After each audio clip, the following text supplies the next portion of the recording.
Hello and welcome to the shop. In my last video, I showed you how I went about turning a custom nib out of aluminum. Now, one of the comments I made in that video toward the end was I'd like to come back at some point and show you on my Turncrafter lathe how to turn that same exact nib out of acrylic. And today, we're going to do just that. Now, before I get started, I want you to know I'm trying to keep this a simple project. I want it to be made out of very common materials and very common tools that most people potentially could already have in their shop. You will need some type of a chuck to hold your blank. You will need a Jacob's chuck to be able to drill the holes through the blank. Beyond that, I used a standard set of tap and dies that I picked up at a local hardware store and a standard set of drill bits that I picked up at a local hardware store. That's about all that you need. The rest of it was accomplished with basic turning tools and basic techniques. I really hope you enjoy this video. Let's head over to the lathe and show you how I made this nib. The blank that I'll be using today was given to me by a very good friend of mine, Brandon Steele. He runs steelpins.com.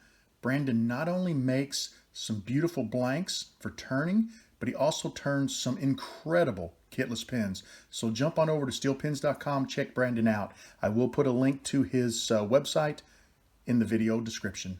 One of my objectives when I first started thinking about this video was to keep it tool simple. I did not want to use a whole lot of specialty tools that the average turner might not have in their collection when starting out. I didn't want you to have to go out and spend a ton of money to buy some tool just to learn how to turn a kitless pin, because I think you can learn that very simply with tools that you probably already have. Now, this is a tool that you may not have, but I think it's well worth the investment. In order to turn a kitless pin, you're probably going to have some type of a chuck. So if you already have a chuck in your arsenal and you have a set of pin jaws, you can probably use those pin jaws to accomplish what I'm going to do with this collet chuck. However, if you don't have a set of pin jaws for your chuck, a set of jaws to put on your chuck are going to cost you $50–60. You can get a collet chuck set with the chuck and about 6 collets for about $80–90. I know it's a little more money, but it's well worth it when you want to get into intricate turning like this. I'm going to start with a cutoff from that blank, and it's going to be just a tad larger than 30 millimeters. And the reason why is a new blank sometimes kind of cups at the end, and we need to go ahead and square both ends of the blank, so we'll lose a little material. But the ideal width, once we've squared both ends of the blank, will be 30 millimeters. The original aluminum blank was 38 millimeters, but I am reducing the length of the threaded tenon, so 30 is the new 38. I want to go ahead and square off the end of this blank.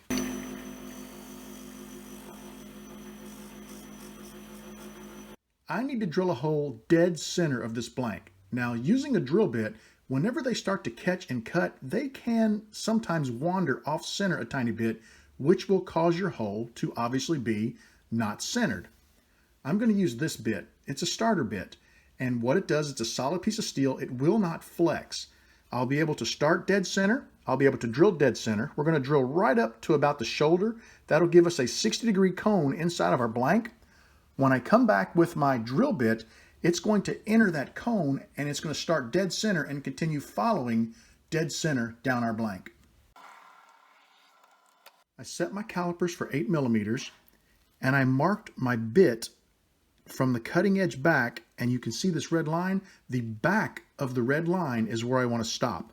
We're now going to drill a hole 15/64 in diameter, 8 millimeters deep down the center of our blank.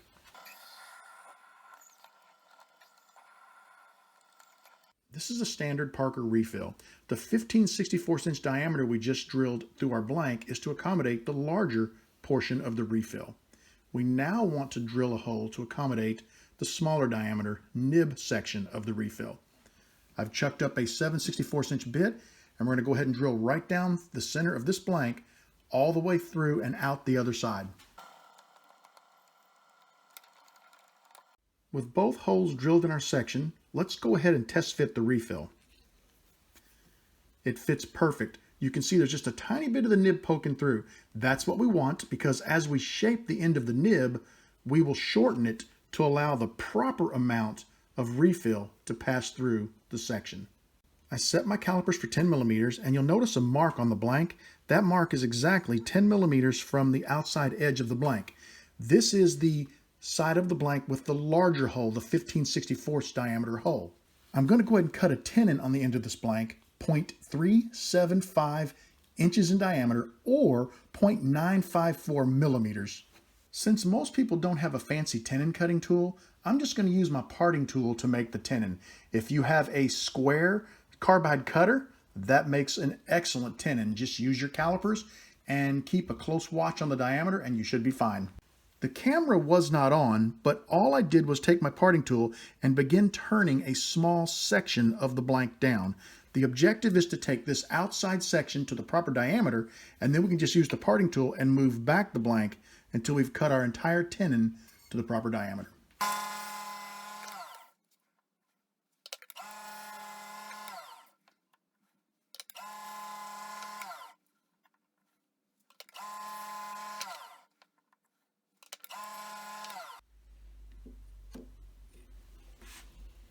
It looks like I've cut a little deeper than I want it to go. I need it to be about 945.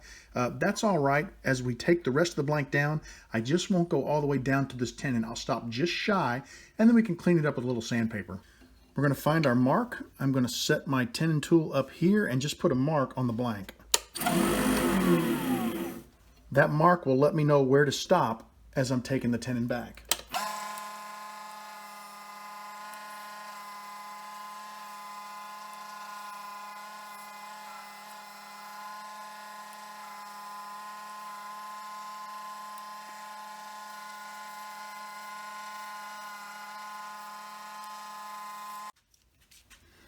Let's check our tenon.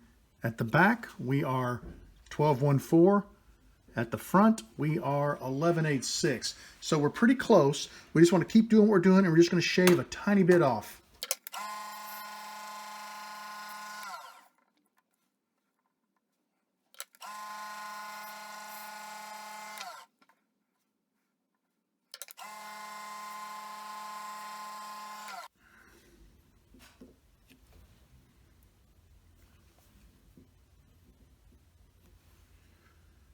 Okay, I'm really happy with that. 9.86 at the back, 9.82 at the front. We need to be 9.54. You can see that this can be accomplished. It's just a little bit time consuming. Do not get in a hurry. Take very light cuts. And I was able to keep that blank from front to back fairly consistent with a parting tool. I've got a really nice tenon. I'm going to stop with the parting tool and use a little 120 grit sandpaper, and we're just going to clean this up until we get closer to 9.45 millimeters. I know I said 9.45. We actually need 9.54. That was a very easy slip. Take a look at that. You can see the blank as I sand it. There are no divots in the blank. It's solid white all the way across. If there were clean spots, that would let you know that I had a rough cut with my tool. So we're just going to take a little bit off. I'm going to get rid of the dust with my fingers. We'll shut the lathe down and we're going to test. 954 is the magic number. Okay, I need to get a little more aggressive with the paper. Just going to take our time. We're doing the right thing. We'll just get a little more aggressive on the back, a little less pressure on the front. And I just want to work this down to the proper diameter. You'll notice I'm wiping the dust off with my fingers, and the reason I'm doing that is I don't want that dust to give me a bad measurement. I am perfect at the front of the blank. So we're just going to sand a tiny bit off of the back. Let's clear that dust and let's measure. 953. 955. That is a perfect tenon. Now that was not pretty, it was not elegant, but it was done on a budget, and it shows that you can turn a perfect tenon without all of the fancy tools. I'm going to cut a small relief on the back of my tenon, and the reason I want to do that is if I thread this tenon and it threads all the way to the end, it's going to let you twist it very tightly into the body, which means it's going to be more difficult to remove. By giving a little bit of a break there in the threads, it's not going to cinch up as tightly, and it'll be much easier to remove from the pin body when you need to replace the ink. I'm also going to cut a chamfer on the end of this blank. And the reason why is it'll take that hard edge away, number one. Number two, it will allow me to more easily start my die. And number three, it will more easily start into the body of the pen.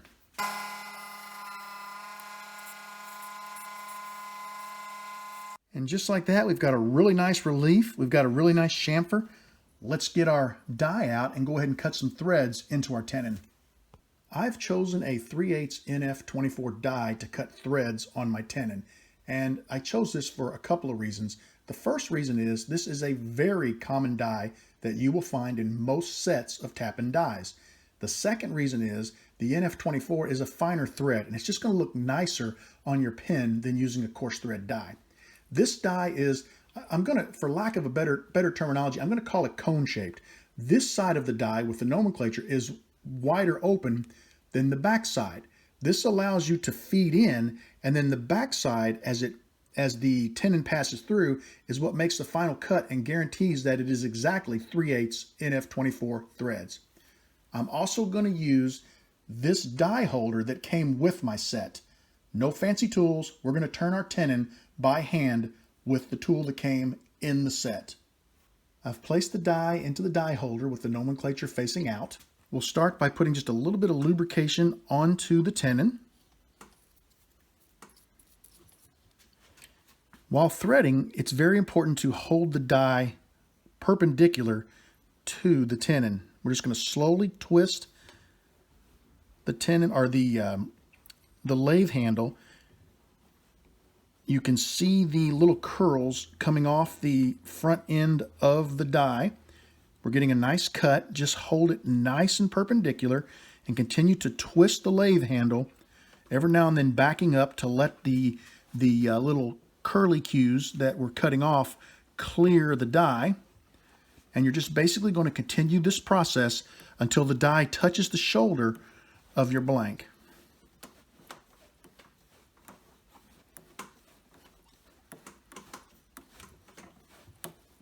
I'm feeling quite a bit of resistance. That's good. That's telling me that I've probably cut my tenon to exactly the right diameter. If it cuts too easily, you've probably cut it too small. And if it cuts too hard or there's too much drag, you've probably cut your tenon too large.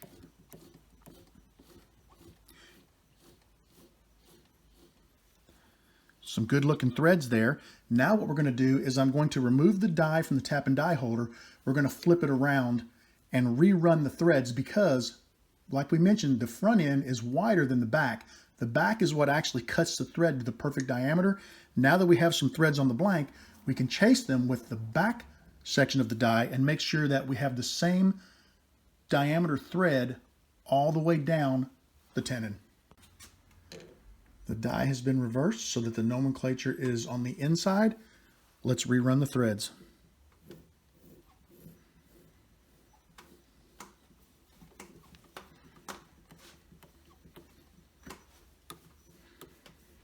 I can feel a little bit of resistance. That's good. I'm cutting the final threads, the ones in closest to the shoulder, to the proper diameter.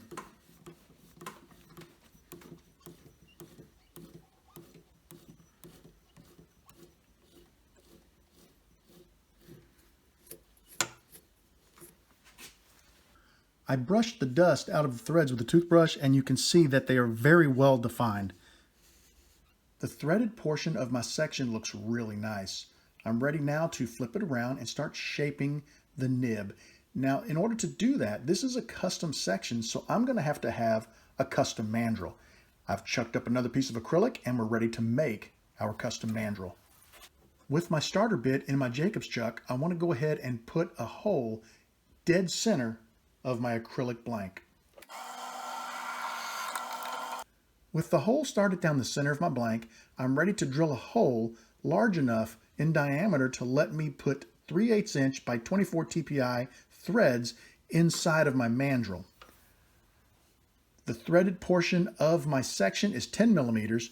I'm going to drill about 15 millimeters into this blank, and the reason why is you'll notice my tap is tapered, and I want the tapered section to go past the 10 millimeters so that I'm cutting good threads and I get a good bite with the threaded portion of my section.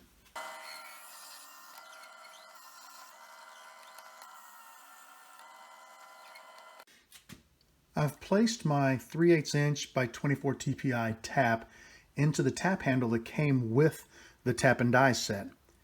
I'm going to put just a little bit of lubrication on the tap. This is a little mineral oil. It'll just help it cut easier. And now we're ready to thread our blank. Once again, we just want to make sure we hold the tap handle nice and straight. We'll just turn the handle on the lathe, slowly let it thread in. Occasionally we'll back up to clear the threads.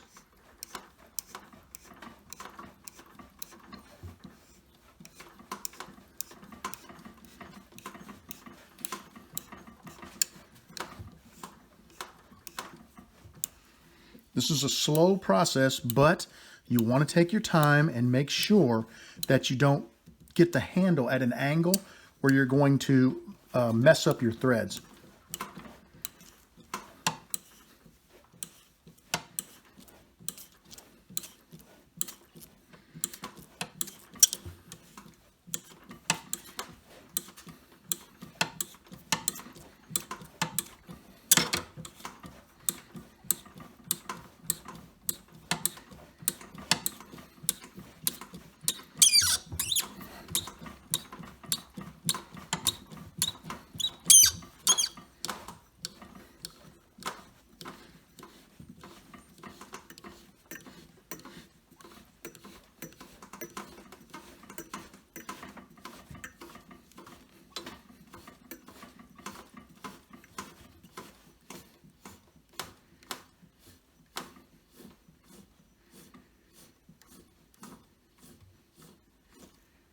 I put my section into the mandrel that we just made, and I brought up my 60-degree live center just to give a little added support.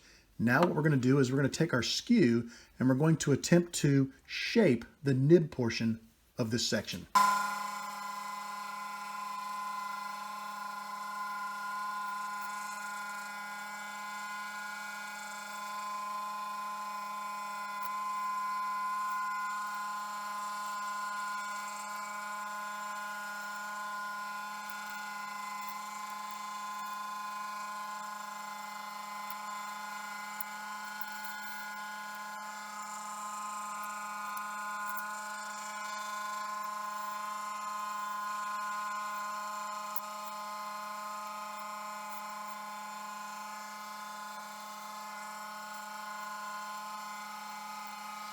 I paused for a minute just to kind of clean my blank up and get all of the acrylic ribbons out from between the nib and the live center. And I've been trying to use my skew, but as you can tell, I'm not quite there yet. So I've gone ahead and switched back to a little tiny detail gouge that I have. Now I'm going to try to finish turning this blank with my detail gouge.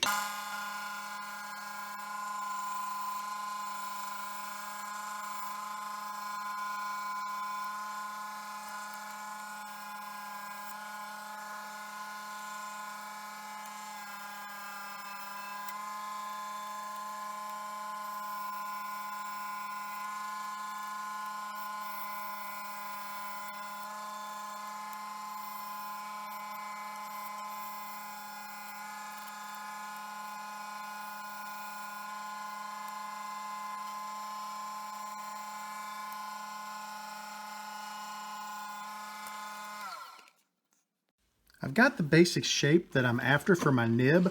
What I want to do now is remove it from the mandrel, and we want to test fit our ink refill and find out just how much of the end of the blank we're going to need to remove before we start final shaping with our sandpaper. Looks like we're going to end up taking about 1/8 of an inch off the end of our blank. With my parting tool, I'm just going to go ahead and take about 1/8 of an inch off the end of our blank.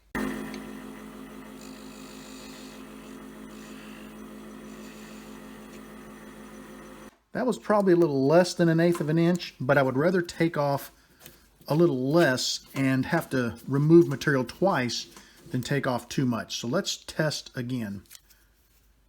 And you can see that we need to take off again about as much as we removed.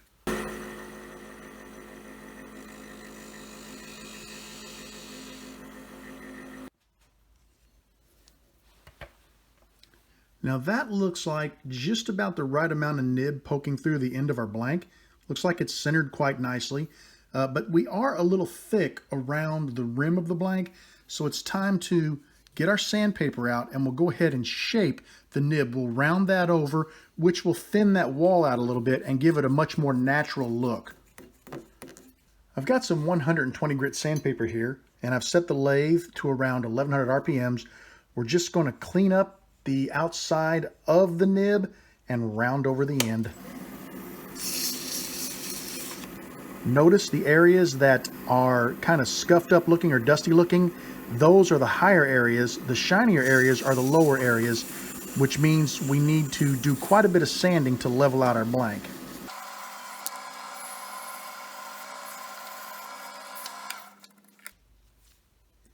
Notice what's happened. The end of my blank got really thin and I was sanding at 1000 RPMs, which was too high. It let the blank get hot and I literally melted the acrylic around the end of my blank. Now my nib sticks out a little too far. The lathe has been slowed to around 500 RPMs and I'm picking up where I left off with some 200 grit sandpaper. What could help you avoid melting that nib would be to use a little moisture on your sandpaper. You could put some water on it. That will stop it from heating up quite so much. I'm just going to go ahead and sand with the grain in an effort to take some of those deeper scratches out. We've got the blank level. We've lost all those high and low spots, so I'm happy with that. But I just want to make sure I get a really nice finish on this nib.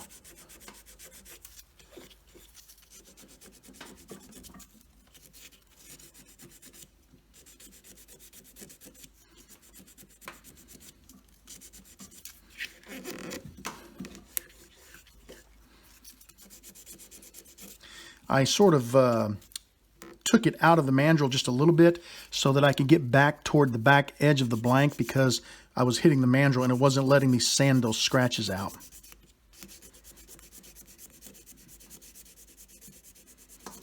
All right, let's jump up to some 300 grit sandpaper.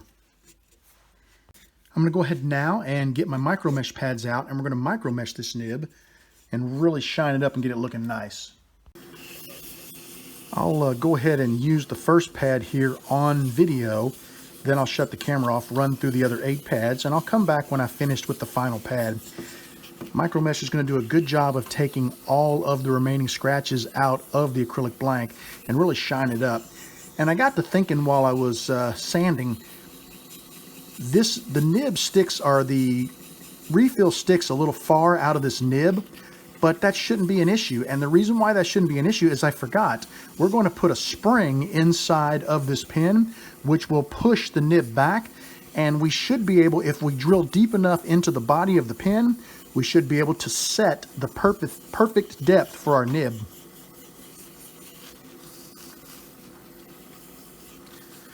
All right, I'm going to shut the camera off, finish up with micro mesh. I'll be back in a second to show you how it looks.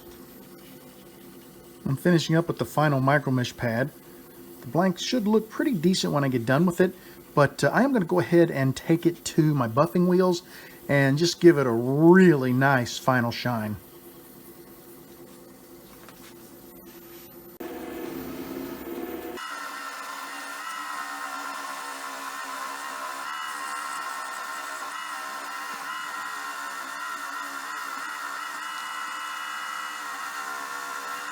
Overall, I'm very happy with how this section turned out. If you take a look at it, it's really nice. It's not off center when you look down the barrel of it. I'm happy with that. Take a look. You can see inside everything is centered nice and neat. The threads look fantastic. I did end up burning the end off and making it a little shy of where I needed it, but I really, like I said, don't think that's going to make a difference. I'll put a spring in here which will push this back into the body. So basically I'll drill the body about, what is that, a 1/16 of an inch to an 1/8 of an inch deeper, and the spring will force that back, and that's about where it will set in the final pin. I would really like to thank you for joining me in the shop today for the turning of this custom nib. And I would like to challenge those of you who want to attempt something like this to give it a try and to shoot me some photos of your finished nibs. Another thing I want you to keep in mind, all I turned today was the nib, but remember, we made a custom mandrel. What could you do with that custom mandrel? Use a little longer piece of acrylic, drill a little deeper into it with the 15/64" bit, taper it a little bit, and you've just made a body for your nib.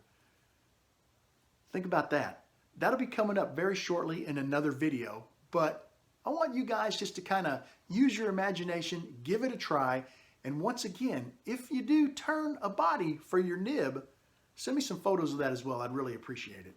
I'd like to thank you for joining me in the shop today. I want you to know that you are always welcome in my shop. Come back and see me again real soon. Have a great evening and get out in the shop and start turning. It's time to get creative, guys.